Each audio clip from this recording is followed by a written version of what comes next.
Hello friends, स्वागत है आपका हमारे चैनल आदिशाला में। फ्रेंड्स, आज मैं आपके लिए यूपी पॉलिटेक्निक एंट्रेंस एग्ज़ाम 2020 के लिए केमिस्ट्री का 4th चैप्टर लेके आया हूं।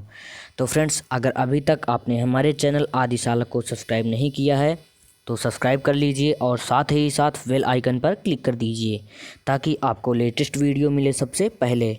तो फ्रेंड्स, आज मैं आपके लिए केमिस्ट्री का लेसन 4 यानी एटॉमिक स्ट्रक्चर परमाणु संरचना लेकर आया हूं। तो फ्रेंड्स, मैं आपको बताना चाहूँगा कि यह लेसन बहुत ही इम्पॉर्टेंट है क्योंकि इस चैप्टर से अधिकांश क्वेश्चन पूछे जाते हैं।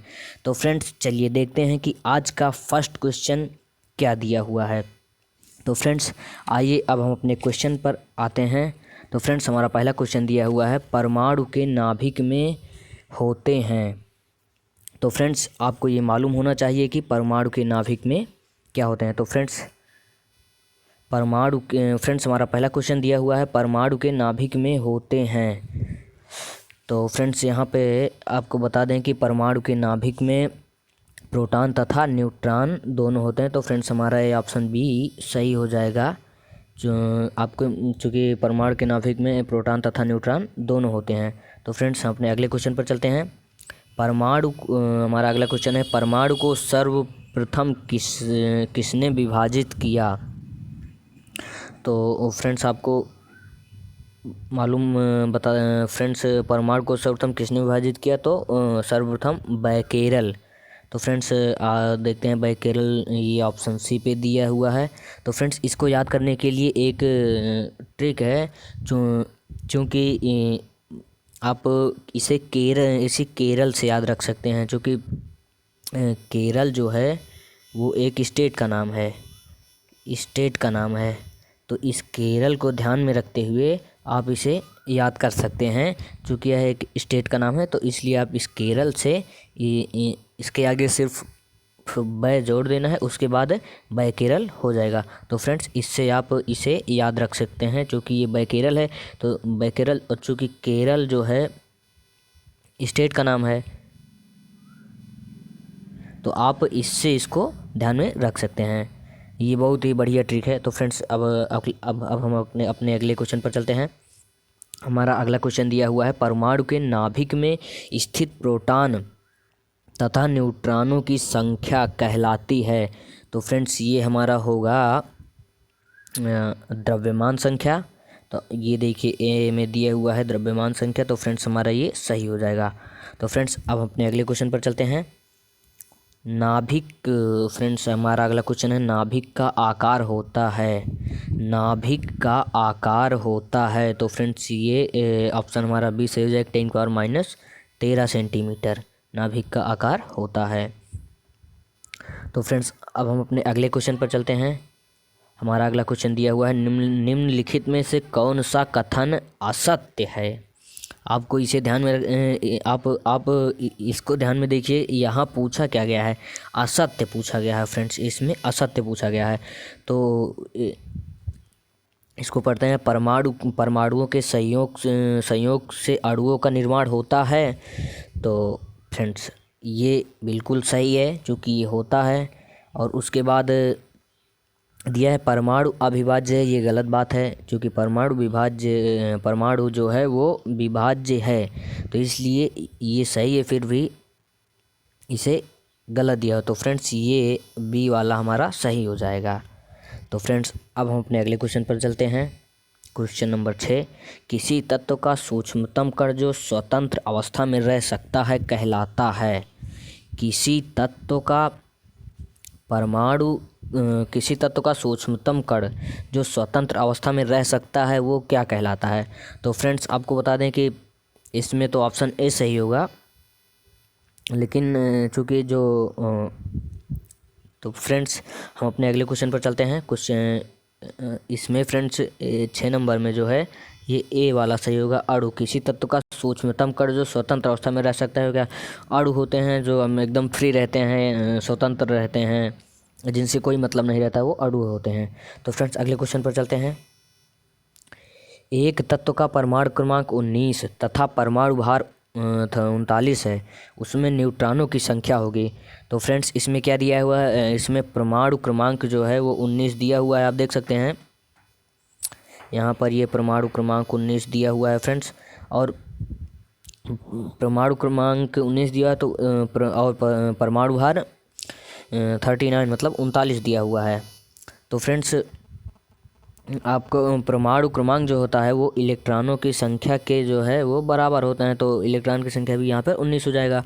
उसके बाद परमाणु भार प्रोटॉनों की संख्या के बराबर होते हैं, मतलब ये प्रोटॉनों की संख्या के बराबर होते हैं, तो यहाँ पर 39 हो जाएगा, मतलब ये प्रोटॉन की संख्या के बराबर हो जाएगा। तो आप इसे सॉल्व कैसे करेंगे? प्रोटॉनों की संख्या माइनस इलेक्ट्रॉनों की संख्या बराबर जो रहे मतलब प्रोटॉनों की संख्या कितना दिया हुआ है 39 39 दी गई है। उसके बाद इलेक्ट्रॉन की संख्या माइनस 19, तो अब हमारा आएगा क्या यहाँ पर 20 हमारा सही हो जाएगा। तो इस तरह से आप इसे याद कर सकते हैं। चूँकि यहाँ पर आप देख सकते हैं कि परमाणु क्रमांक 19 दिया हुआ है और परमाणु भार 39 दिया हुआ है, तो परमाणु क्रमांक जो है ये इलेक्ट्रॉनों की संख्या के बराबर होता है और ये परमाणु भार जो है ये प्रोटॉन की संख्या के बराबर होता है। तो उसके बाद इसे सॉल्व कैसे करेंगे? प्रोटॉन की संख्या माइनस इलेक्ट्रॉन की संख्या, तो बराबर दिया गया यहाँ पर 39 माइनस 19 बराबर 20 हमारा आ जाएगा, तो ये हमारा सही हो जाएगा। फ्रेंड्स अब अपने अगले क्वेश्चन पर चलते हैं। क्वेश्चन नंबर 8 हमारा दिया हुआ है, कैल्शियम परमाणु में प्रोटॉनों, न्यूट्रॉनों तथा इलेक्ट्रॉनों की संख्या का मान क्रमशः होता है। तो फ्रेंड्स ये न्यूमेरिकल बेस्ड क्वेश्चन है, तो आइए इसको हम ये देखिए हमने पहले से लिख दिया है। ये देखिए कैल्शियम जो है, चूँकि कैल्शियम का परमाणु क्रमांक ये देखिए यहाँ मतलब कैल्शियम का जो परमाणु क्रमांक होता है वो 20, कैल्शियम का परमाणु क्रमांक 20 होता है, और इसका परमाणु क्रमांक जो होता है परमाणु भार के बराबर इसका परमाणु क्रमांक 20 है और परमाणु भार 40 है कैल्शियम का। आपको मालूम होना चाहिए कि जो कैल्शियम है इसका परमाणु क्रमांक 20 होता है और परमाणु भार 40। तो उसके बाद इलेक्ट्रॉन तो जो परमाणु क्रमांक होता है वो मतलब इलेक्ट्रॉनों की संख्या के बराबर होता है, तो ये यहाँ पर भी इलेक्ट्रॉन की संख्या सेम होगी। क्यों? देखिए यहाँ पे हमने लिख दिया है क्योंकि परमाणु क्रमांक इलेक्ट्रॉनों की संख्या के बराबर होता है, क्योंकि परमाणु क्रमांक इलेक्ट्रॉनों की संख्या के बराबर होता है। तो उसके बाद फ्रेंड्स यहाँ पर दिया हुआ है प्रोटॉन। देखिए इलेक्ट्रॉन जो है वो प्रोटॉनों की संख्या के यहाँ पर भी देख लीजिए, क्योंकि प्रोटॉनों की संख्या इलेक्ट्रॉनों की संख्या के बराबर होती है। ये जो प्रोटॉन है ये इलेक्ट्रॉन की संख्या के बराबर होता है। तो उसके बाद न्यूट्रॉन फ्रेंड्स, तो न्यूट्रॉन परमाणु भार माइनस प्रोटॉन की संख्या। तो यहाँ पर देखिए आप देख सकते हैं यहाँ पर ये परमाणु भार हमारा 40 दिया हुआ है और परमाणु क्रमांक हमारा 20 दिया हुआ है। तो यहाँ से तो फ्रेंड्स आप यहाँ देख सकते हैं कि यहाँ पर परमाणु क्रमांक 20 दिया हुआ है, परमाणु भार 40 दिया हुआ है।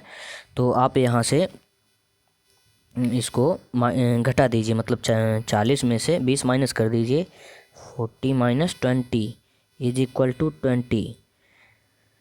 तो फ्रेंड्स अब आप देख लीजिए कि यहाँ पर जो है वो ये देखिए यहाँ पर ये 20 तो ये देखिए यहाँ पर परमाणु क्रमांक भी 20 है, इलेक्ट्रॉन भी 20 है और प्रोटॉन भी 20 है। तो फ्रेंड्स अब ऑप्शन हमारा क्या होगा? देखिए जहाँ पर 20 हो, मतलब 20 तीन बार हो। तो फ्रेंड्स यहाँ पर आप देख लीजिए कि ऑप्शन ए हमारा सही हो जाता है। कैल्शियम परमाणु में प्रोटॉनों और न्यूट्रॉनों तथा इलेक्ट्रॉनों की संख्या का मान क्रमशः 20 होता है। तो फ्रेंड्स अब हम अपने अगले क्वेश्चन पर चलते हैं। हमारा अगला क्वेश्चन क्या दिया हुआ है? तो फ्रेंड्स अगला क्वेश्चन हमारा दिया हुआ है, एक तत्व का परमाणु भार 45 तथा परमाणु क्रमांक 21 है। परमाणु में इलेक्ट्रॉन तथा न्यूट्रॉन होंगे।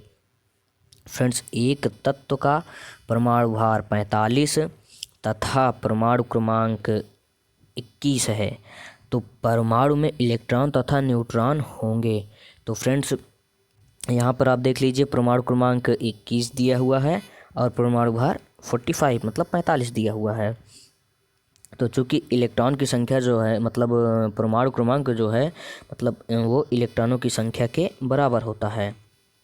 तो और परमाणु भार जो होता है फ्रेंड्स, जो मतलब परमाणु भार जो होता है वो प्रोटॉनों की संख्या के बराबर होता है। ये जो है ये प्रोटॉनों की संख्या के बराबर होता है।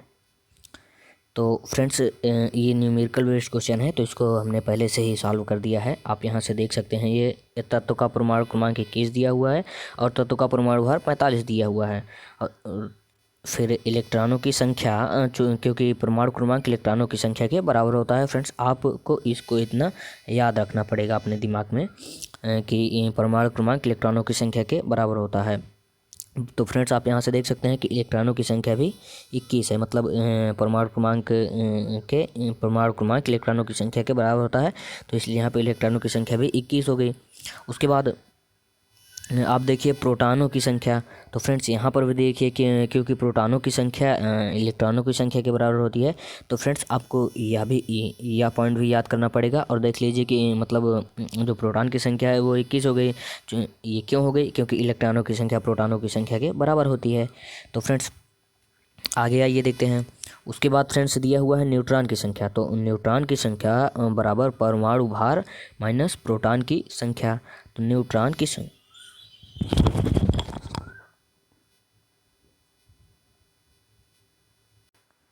तो फ्रेंड्स आप यहाँ से देख सकते हैं कि यह मतलब न्यूट्रॉनों की संख्या परमाणु भार माइनस प्रोटॉनों की संख्या। तो 45 माइनस 21 इज इक्वल टू 24। तो फ्रेंड्स, अब हमें देखना है कि और इसमें देखिए अब, अतः इलेक्ट्रॉन एवं न्यूट्रॉन की संख्या 21 एवं 24। तो फ्रेंड्स, अब देखते हैं कि इसमें ऑप्शन क्या दिया हुआ है। तो फ्रेंड्स, इसमें 21 और 24 देखते हैं कहाँ दिया हुआ है। तो फ्रेंड्स, ये हमारा ऑप्शन डी दिया हुआ है, 21 एवं 24। तो फ्रेंड्स, ये ऑप्शन हमारा एकदम राइट हो जाएगा। तो फ्रेंड्स, आइए हम अपने अगले क्वेश्चन पर चलते हैं। क्वेश्चन नंबर 10 देखते हैं क्या दिया हुआ है। तो फ्रेंड्स, हमारा क्वेश्चन नंबर 10 दिया हुआ है, निम्नलिखित में से कौन सा कथन असत्य है? निम्नलिखित में से कौन सा कथन असत्य है? तो फ्रेंड्स, परमाणु 3 मूल कणों प्रोटॉन, न्यूट्रॉन तथा इलेक्ट्रॉन से बना है। परमाणु विभाज्य है। किसी एक ही तत्व के परमाणु किसी एक ही तत्व के परमाणुओं के द्रव्यमान भिन्न भिन्न हो सकते हैं, उपरोक्त में से कोई नहीं। तो फ्रेंड्स, आपको यहाँ बता दें कि इसमें ऑप्शन होगा उपरोक्त में से कोई नहीं। तो फ्रेंड्स, हमारा ये ऑप्शन डी सही हो जाएगा। तो फ्रेंड्स, अब हम अपने अगले क्वेश्चन पर चलते हैं। फ्रेंड्स, हमारा अगला क्वेश्चन दिया हुआ है, परमाणु क्रमांक बराबर होता है। तो फ्रेंड्स, ये आपको मालूम होना चाहिए कि परमाणु क्रमांक इलेक्ट्रॉनों की संख्या के बराबर होता है। परमाणु क्रमांक जो है वो इलेक्ट्रॉनों मतलब अब अभी इसके पहले भी ये कई बार बता चुका हूँ कि परमाणु क्रमांक जो है, क्रमांक इलेक्ट्रॉन की संख्या के बराबर होता है, इलेक्ट्रॉन की संख्या के बराबर होता है। तो फ्रेंड्स, आइए अगले क्वेश्चन पर चलते हैं हम। तो फ्रेंड्स, यहाँ पर ये इलेक्ट्रॉन की संख्या, ये ऑप्शन भी सही हो जाएगा। तो फ्रेंड्स, अगले क्वेश्चन पर चलते हैं। क्वेश्चन नंबर 12, क्रोमियम का परमाणु क्रमांक 24 है, उसका इलेक्ट्रॉनिक विन्यास होगा। तो फ्रेंड्स, आपको ये बता दें, तो फ्रेंड्स इसमें देखिए क्रोमियम परमाणु क्रमांक क्या दिया हुआ है। यहाँ पर परमाणु क्रमांक 24 दिया हुआ है। तो फ्रेंड्स, अगर आपने आवर्त सारणी पढ़ी है, आपको यह मालूम होना चाहिए कि क्रोमियम एक एक्सेप्शन अपवाद है। ये अपवाहु के रूल का पालन नहीं करता, ये एक एक्सेप्शन है। इसीलिए इसे पूछा जाता है, इसीलिए ये इम्पोर्टेंट क्वेश्चन है। क्योंकि आप देख सकते हैं पॉलिटेक्निक 2008 में ये पूछा भी जा चुका है। तो फ्रेंड्स, ये एक बहुत ही महत्वपूर्ण क्वेश्चन है। तो फ्रेंड्स, ये न्यूमेरिकल बेस्ड क्वेश्चन है। तो आइए देखते हैं। तो इसे हमने पहले से ही सॉल्व कर रखा है। तो फ्रेंड्स इसका परमाणु क्रमांक जो है वो 24 दिया हुआ है और हमें इसका इलेक्ट्रॉनिक विन्यास करना है। तो फ्रेंड्स हम अपने क्वेश्चन ये हमने पहले से इसे सॉल्व कर रखा है। ये देखिए यहाँ पर ये क्रोमियम मतलब ये क्रोमियम 24 है, इसका इलेक्ट्रॉनिक विन्यास हमें करना है। तो फ्रेंड्स देखिए हम इसका इलेक्ट्रॉनिक विन्यास कैसे करते हैं। 1s2 2s2 2p6 3p6 4s2 3d10। तो फ्रेंड्स ये इस तरह से इसका इलेक्ट्रॉनिक विन्यास होता है। और ये देखिए मतलब इसमें आप यहाँ देख सकते हैं कि यहाँ पर एक ऑर्बिटल खाली है, क्योंकि यहाँ पर आप देखिए ये 4s2 है, तो ये मतलब ये जो है भरा हुआ है। उसके बाद यहाँ 3d4 है, तो इसमें जो है देखिए, तो यहाँ पर देखिए आप ये जब इसको ऐसे ऐसे भर लेंगे, उसके भी ये 4 कंप्लीट हो गया यहाँ पर। तो यहाँ पर एक ये खाली रह गया है। तो इसको पूरा करने के लिए हमें इधर से यहाँ से यहाँ ये दिखाते हैं इसको पूरा करने के लिए हमें जो है यहाँ से एक इधर देना, इसमें ट्रांसफ़र करना है। तो यहाँ पर 5 हो जाएगा, ये मतलब 3d5 हो जाएगा और ये 4s1 हो जाएगा। तो आइए देखते हैं। ये देखिए हमने वही किया है, ये 3d5 और 4s1। तो अब देखिए ये पूरा कंप्लीट हो चुका है। तो फ्रेंड्स आप देख सकते हैं, अतः क्रोमियम के केस में ऑर्बिटल को ज़्यादा अस्थायी बनाने के लिए 4s से एक इलेक्ट्रॉन 3d में चला जाता है। यहाँ आप देख सकते हैं कि 4s से एक इलेक्ट्रॉन निकल के यहाँ 3d में आ गया। तो उसके बाद अतः इसका इलेक्ट्रॉनिक विन्यास 2 8 13 1 होता है। तो फ्रेंड्स आइए देखते हैं इसमें ऑप्शन क्या दिया हुआ है। तो फ्रेंड्स ये पहला ही ऑप्शन दिया हुआ है 2 8 13 1, तो हमारा ये ऑप्शन सही हो जाएगा। फ्रेंड्स ये बहुत ही इम्पॉर्टेंट क्वेश्चन है, वेरी इम्पॉर्टेंट क्वेश्चन, आप इसे ज़रूर पढ़ लीजिएगा। ये बहुत ही इम्पॉर्टेंट क्वेश्चन है, ये पूछा भी जा चुका है और अधिकतर पूछा भी जाता है। तो फ्रेंड्स आइए अगले क्वेश्चन पर चलते हैं। अगला क्वेश्चन हमारा क्या दिया हुआ है। फ्रेंड्स हमारा अगला क्वेश्चन दिया हुआ न्यूट्रॉन की खोज किसने की। तो फ्रेंड्स ये आपको मालूम होना चाहिए कि न्यूट्रॉन की खोज किसने की। तो फ्रेंड्स न्यूट्रॉन की खोज जेम्स चैडविक ने की। तो ये ऑप्शन हमारा ए सही हो जाएगा। जो और फ्रेंड्स आपको ये भी बता दें कि ये आपको कैसे मालूम होगा, क्योंकि जो इसको याद रखने के लिए एक ट्रिक है, ईंट पर नाचे, ईंट पर नाचे, ये शायद आपने पढ़ा भी होगा, ईंट पर नाचे। तो ई से इलेक्ट्रॉन हो गया और टा से मतलब थॉमसन या जे थॉमसन, तो टा से थॉमसन हो गया। उसके बाद पर है फ्रेंड्स, उसके बाद पर है, तो पा से प्रोटॉन हो गया और आर से रदरफोर्ड हो गया फ्रेंड्स। और उसके बाद बचा फ्रेंड्स विलियम क्रूक्स, उसके बाद नाचे फ्रेंड्स, उसके बाद मतलब ईंट पर नाचे, तो उसके बाद नाचे बचा, तो ना से जो है फ्रेंड्स वो न्यूट्रॉन हो जाएगा, न्यूट्रॉन, और चा से चैडविक हो जाएगा। तो फ्रेंड्स ये इसमें पूछा भी क्या है, न्यूट्रॉन की खोज किसने की। तो न्यूट्रॉन की खोज आप देख सकते हैं कि ये चैडविक ने की, जेम्स चैडविक ने। तो फ्रेंड्स हमारा अगला क्वेश्चन फ्रेंड्स ये भी इम्पॉर्टेंट क्वेश्चन है, देखिए 2011 में पूछा भी जा चुका है, बहुत इजी भी क्वेश्चन है, क्योंकि ये अधिकतर इजी तो है बट ये ध्यान बहुत कम रहता है कि न्यूट्रॉन की खोज किसने की। तो न्यूट्रॉन की खोज जेम्स चैडविक ने की। तो फ्रेंड्स हम अपने अगले क्वेश्चन पर आते हैं। परमाणु के मूल कण जो नाभिक में उपस्थित नहीं होते हैं, परमाणु के मूल कण जो नाभिक में नहीं उपस्थित होते हैं वो क्या कहलाते हैं। तो फ्रेंड्स वो इलेक्ट्रॉन कहलाते हैं। क्या इलेक्ट्रॉन कहलाते हैं। तो हमारा ऑप्शन भी सही हो जाएगा। तो फ्रेंड्स अब आइए अगले क्वेश्चन पर चलते हैं। निम्नलिखित में से किस मूल कण पर ऋणावेश होता है? निम्नलिखित में से किस मूल कण पर ऋणावेश होता है? तो फ्रेंड्स ये आपको मालूम होना चाहिए कि इलेक्ट्रॉन पर कितने होंगे, ये ऐसे माइनस का चिन्ह, मतलब ऐसे माइनस का चिन्ह लगा होता है, तो इसे ऋण आवेश बोलते हैं। क्या बोलते हैं? ऋण आवेश।